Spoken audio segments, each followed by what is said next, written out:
Building your wardrobe can be expensive. Making the right choices right from the start saves you money, time, and stress. Making mistakes is part of the process, but avoiding them from the start will guarantee you a well-curated wardrobe where every penny is wisely spent and every piece earns its place.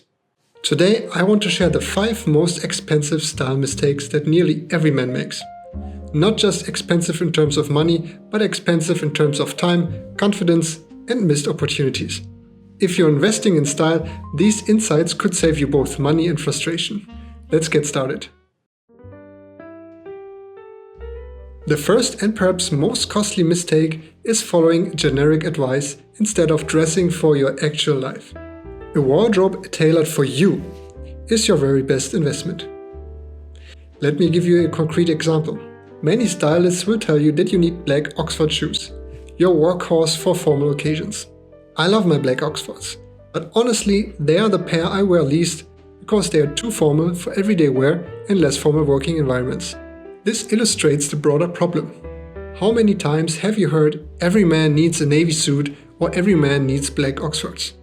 While this advice works for many men, it's incomplete and can lead to expensive mistakes. A navy suit and black Oxfords are perfect for business dress codes, but many men don't work in such environments.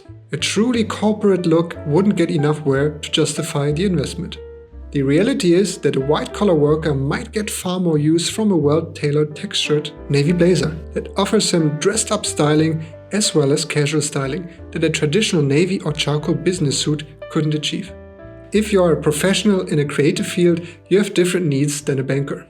So before you invest in any significant piece, ask yourself, what occasions regularly appear in my life? When and how often do I want to wear this piece? Do I want to integrate it into my everyday life? A $2,000 suit that you wear twice a year is far less valuable than an $800 casual jacket you reach for weekly or even daily. Your wardrobe should reflect your reality, not the recommendations of fashion gurus. This doesn't mean compromising on quality. It means being conscious about your situation and strategic about where you invest your money. The second mistake happens specifically in formal menswear. Many men default to off-the-rack when their proportions or lifestyle would benefit significantly from made-to-measure or even bespoke pieces.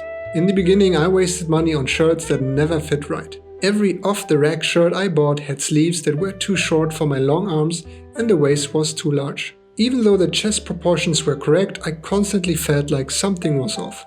I'd buy a shirt, spend even more on alterations and still not get the exact fit I wanted if I compare it to my made-to-measure items that I own today. When I finally discovered made-to-measure shirting, the difference was remarkable.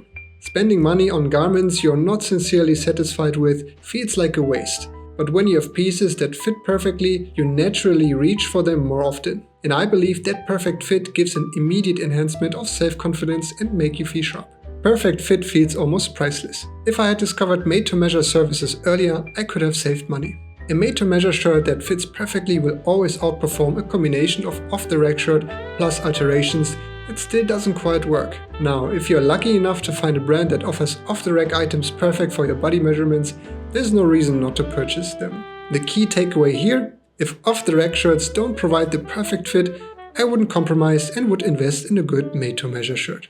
Shirts stick closest to the body, and the fit should be comfortable and flattering. For suits, consider made-to-measure or bespoke if you have specific fit challenges or strong style preferences that off-the-rack simply cannot accommodate. But here's where it gets tricky. There's also such a thing as going too far, too fast. Conversely, the third mistake is rushing into bespoke before you truly understand your style preferences and needs. Bespoke tailoring is remarkable, but it is also a costly investment. The expert at a fine bespoke house will provide you with excellent service and suggestions, customized to your personal needs. They will give you recommendations on lapel width, button stands, trouser cut, and countless other details. But what they cannot tell you is what your preferences are, what your style is. You have to ponder on it and find out for yourself. Having made a beautiful suit that you end up not liking because you realize it's not as versatile as you expected, or its silhouette, colors, or fabric didn't really turn out to match your taste. You just spend a lot of money on learning what you don't like. If you don't yet understand how these elements affect both your appearance and comfort, you might end up with an expensive suit that doesn't serve you well. A great value would be a quality off-the-rack suit that fits perfectly, or a made-to-measure suit that allows you to choose many options similar to a bespoke suit but is not as high an investment while still offering quality in terms of construction and fabrics. First, understanding what lapel width you prefer, what trouser rises work for your body, whether you favor structured or soft shoulders is extremely valuable. Once you have this knowledge and you feel more secure about your style, Bespoke becomes an investment in perfecting a style you already understand, rather than an expensive experiment. The exception might be if you have significant fit challenges that only Bespoke can address. But for most men, the journey to Bespoke should be gradual and informed. The fourth mistake is getting caught up in brand names instead of understanding what actually makes a quality piece worth your investment. Many men spend a high amount on designer sneakers with a famous logo but terrible construction. Shoes that consist mostly of rubber, while avoiding a pair of quality leather shoes from a lesser known maker that, while surely expensive too, have fine construction like a Goodyear welt that would last them many years. This happens with suits too. Many men would choose a suit from a fashion brand over a suit from a quality manufacturer simply because of the label. But here's what matters: canvas construction versus fused interfacing, quality wool versus synthetic blends. These construction details determine how the suit looks, feels and ages, not the name on the label. Of course, not all designer suits are fused. There are also half canvas offerings. But a fully canvas suit from a quality made-to-measure house can still be more affordable, and you get the advantage of being able to choose lapel width, pocket style, fabric, buttons, lining and so on. I would suggest always checking the product description or asking the sales assistant about quality markers. As a customer who is spending money, you want to be educated in order to make wise purchases. If you still can't resist buying based on a brand name, ask yourself, am I paying for quality construction and materials, or am I paying for marketing and logos? Often the best value comes from brands you've never heard of that focus entirely on craftsmanship rather than celebrity endorsements. The fifth and perhaps most expensive mistake is buying individual pieces that don't work with your existing wardrobe. I learned this lesson when I started building my own wardrobe.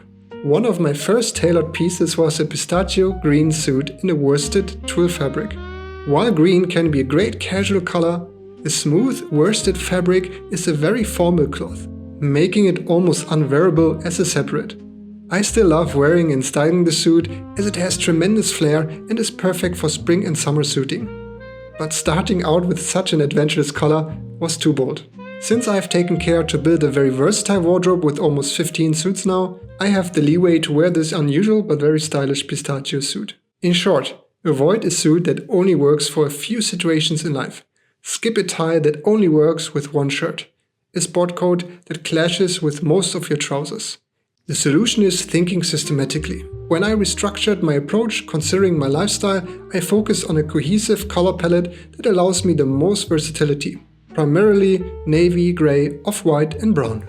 This meant every new purchase had to work with multiple existing pieces. Having suits and jackets with a bit of texture helps in breaking these pieces up to wear them separately. Another example, when choosing ties, I ensure each one works with at least 3 different shirt and suit combinations. When selecting shirts, I consider how they work with both my formal suits and casual sport coats. This systematic approach initially feels a little restrictive, but actually provides more variety. You will find that having 3 navy jackets but with different textures and fabric weight gives you much more styling options than 3 jackets all in very different bold colors. Before making any significant purchase, ask yourself, how many different ways can I wear this with pieces I already own? If the answer is fewer than 3, maybe reconsider the purchase or adjust your existing wardrobe to support it. These 5 mistakes cost me a lot of money and years of frustration. The common thread: each mistake stemmed from not thinking strategically about my actual needs and taking time to really explore my preferences. Building a wardrobe is a journey of understanding yourself, your lifestyle, your proportions, your aesthetic preferences, and how all of these elements work together. Making mistakes is inevitable, but by considering your lifestyle and taste, you can avoid the most costly ones. The most expensive mistake of all is rushing this process. Which of these mistakes resonates most with your experience? Have you made similar expensive errors in building your wardrobe? Share your thoughts in the comments. I'd love to hear about your own style journey and what lessons you've learned along the way. Thanks for watching, and I'll see you in the next video.